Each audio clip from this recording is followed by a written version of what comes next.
þið eitthvað í mér eða? Já. Kerfið að virka hér? Ok. Sko fyrsta sem ég heiti Rúnar Björn og gaman að sjá ykkur hérna. Já.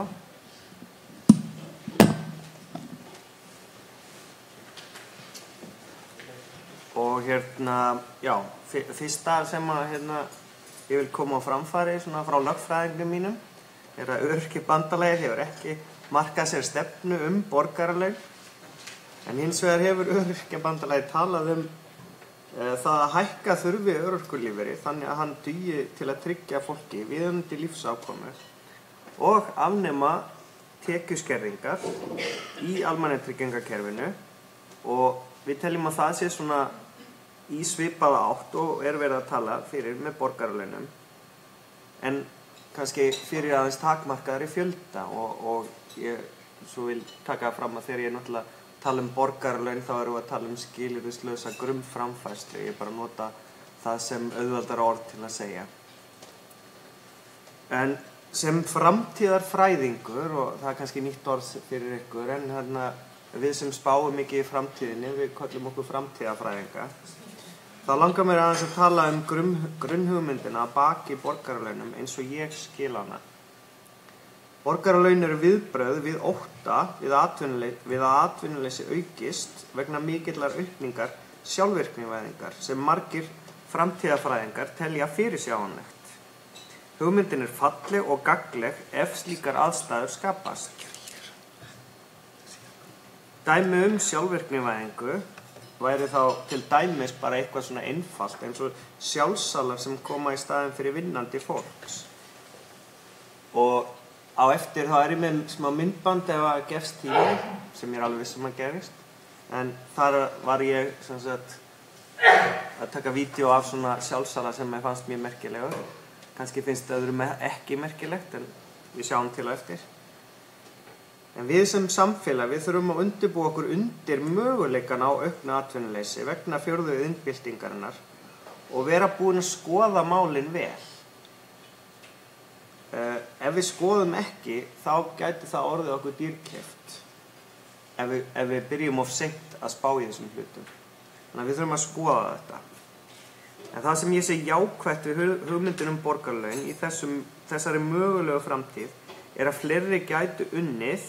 Við værum þá í raun og veru að færa atvinnu úr höndum fárra einstaklinga yfir á fleiri, sem á móti myndu þá vinna færri klukkustundir hver. Fólk hefði meira frelsi til að vinna ólaunuð störf og vera virt til að leggja með öðrum hætti til samfélagsins heldur en mælist kannski í þjóðhagslegri hagkvæmni. Það sem hann sagði? Já, hvað var ég? Já, fólk yrði ekki eins háð atvinnutekjum og gæti fært sig úr einni vinnu í aðra til þess að auka ánægju sína. En fjöldi fólks í vinnu þar sem það líður illa í og hefur enga ánægju af lífinu dagsdaglega. Það mjög alvarlegt. Einnig myndi þetta auka frelsi fólks til að mennta sig, en það mjög algengt að fólk sé fast í einhverju vinnu sem því langar ekki að vera í og þeir langar að mennta sig, en það getur ekki hætt að vinna. Upprunalegu grunnhugmyndina í borgaralaunum eins og ég hef skilið það, og ég búin að spá í þessu í fjöldamörg ár, að allir fái greidda sömu upphæð og allt annað sé lagt niður. Það velferðarkerfið í heild sinni. Það gengur ekki að mínu mati að allir fái sömu upphæð og það heldur ekki raunhæf hugmynd að leggja niður velferðarkerfið. Því það svona hlutir eins og hjólastóllinn minn, hann kostar 4 til 5 milljónir. Ég væri ansi lengi að spara mér fyrir honum og það ekki eina hjálpartæki sem ég þarf, og svo þarf maður aðstoð og ýmislegt svona, þannig að allavega svona grunnhugmynd eins og ég skildi hana fyrir nokkrum árum síðan, þegar þetta byrjaði að koma svona í mína fréttaveitu, þá finnst mér það ekki gangur, þannig að það svona þarf að ræða aðrar útfærslur. En það þarf að tryggja ákveðnum hópum sem hafa minni möguleika eða ógerlegt að auka tekjur sínar, viðunandi lífsafkomu og sífellt batnandi lífskjör, til dæmis vegna fötlunar, veikinda, aldurs, fordóma eða eftirspurn eftir þessum hópum eða sérfræðikunnáttu eða hvað bara ekki til staðar lengur eða var aldrei til staðar. Það þarf að byrja að tryggja þessum hópum viðunandi lífsafkomu og sífellt batnandi lífskjör. En í dag kerfið almannatryggingar og lífeyrissjóðskerfið sem ég í svakalega flókið og ógagnsætt. Það ekki nokkur leið fyrir almenning, allavega ekki mig, að skilja samspil á milli þessara kerfa, sérstaklega þegar bætt inn í öðrum tekjum, svo sem atvinnutekjum. Tekjurnar mínar, atvinnutekjur og jafnvel fjármagnstekjur, sveiflast mjög mikið eftir bara verkefnum og svo hvernig mín starfsgeta frá mánuði til mánaðar.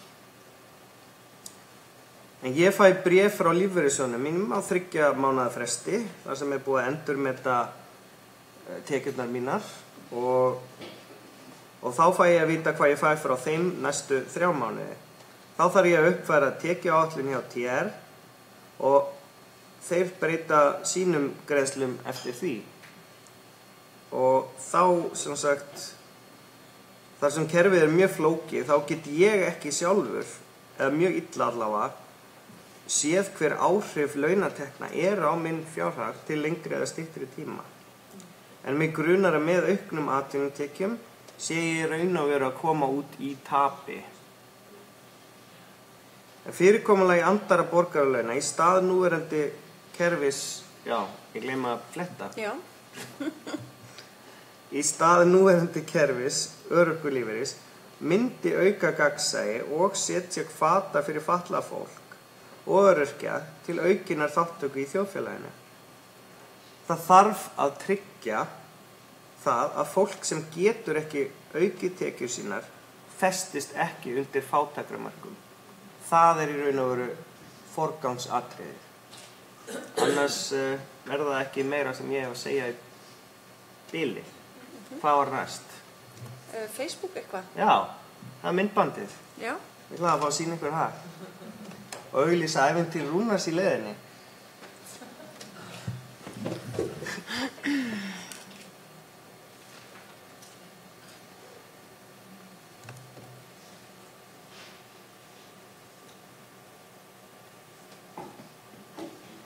Vona að þetta sjáist á streyminu líka. Hljóð hérna? Eða það spurning hvort að tölvan sé tengd hljóð við... Sjá. Jó. En ég veit ekki alveg hvernig... Þetta aðeins að spá hérna. Hvernig förum við í... Vestur safi, sjá hérna niðri. Og sjálfsala. Já, hérna. Það sé allt. Næstu mynd sem ég Þetta slökka á PowerPointinu hérna. Já. Hérna. Ok.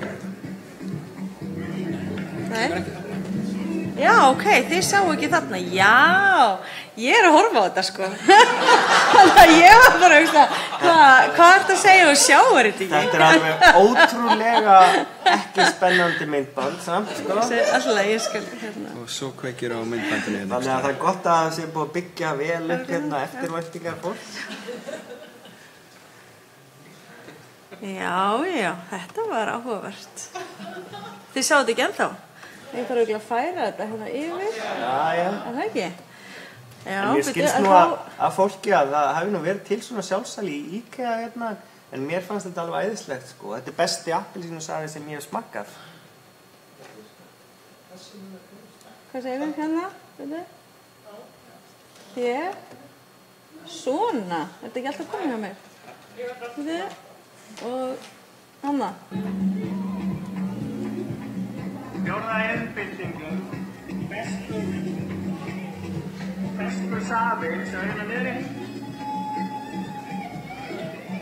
Og sjálfsala. Þar